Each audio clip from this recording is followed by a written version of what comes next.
Magandang araw mga Lodi. Annyeonghaseyo. Nung nakaraan, tinalakay po natin yung present tense at saka past tense.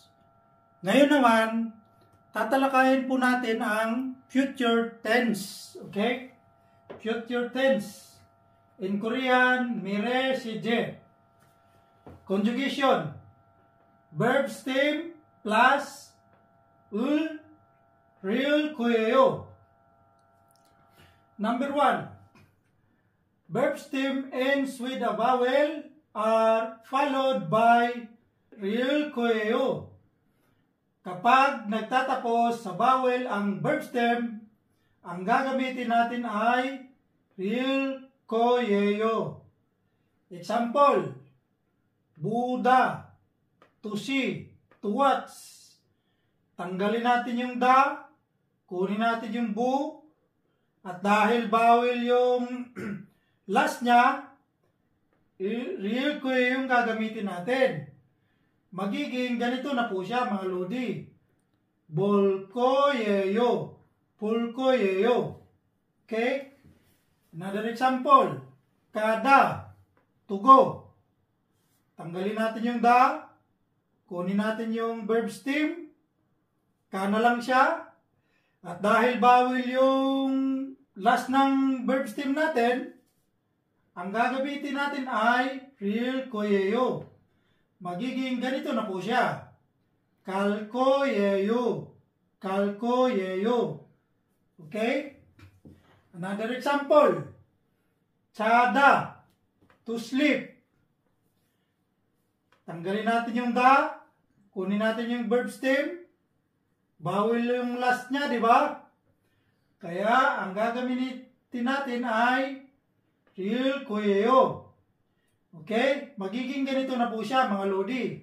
Chalkoyeyo. Chalkoyeyo. Okay? Number 2. Verb stem ends with a consonant are followed by ul koyeyo. Kapag ang verb stem ay nagtatapos sa consonant, ang gagamitin natin ay ul koyeyo. For example, mokda, to eat. Tanggalin natin yung da, kunin natin yung verb stem, mok na lang yung maiwan. Ang last niya ay cute. Consonant siya, mga Lodi, di ba? Ang rule natin, kapag nagtatapos sa consonant, ang gagamitin natin ay ulkoyeyo. So, magiging ganito na po siya. Mogulkoyeyo. Mogulkoyeyo. Okay? Another example. Chatta, to find or to look for. Okay? Tanggalin natin yung da. Ang maiiwan na lang is chat. Ano yung last niya?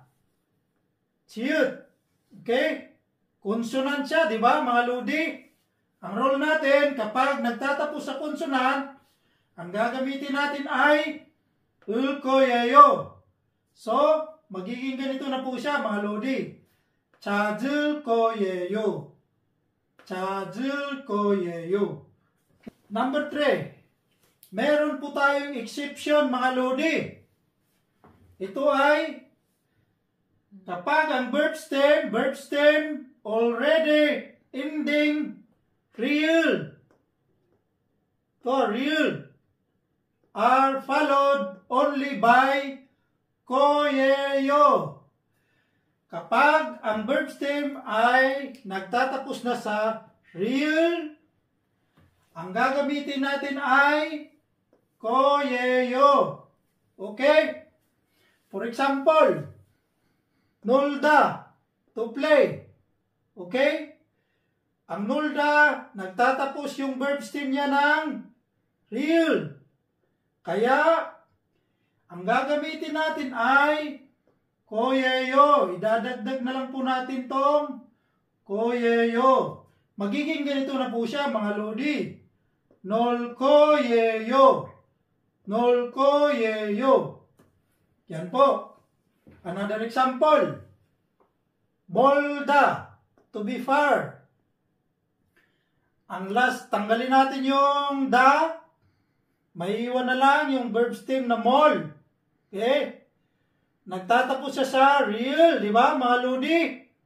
Kaya, ang idadagdag na lang natin ay koyeyo. Okay? Magiging ganito na po siya. Molkoyeyo. Molkoyeyo. Okay? Another example. Salda. To live. Okay? Tanggalin natin yung da. Ang maiiwan ay sal. So, nagtatapos po siya sa real. Mga lodi. Ano ang role natin? Exemption siya. Verb stem already ending. Real are followed only by koyeyo. So, ang gagamitin natin, dadagdag na lang po natin tong koyeyo. Magiging ganito na po siya. Salkoyeyo. Salkoyeyo. Okay?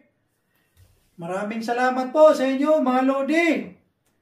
Thank you mga lods.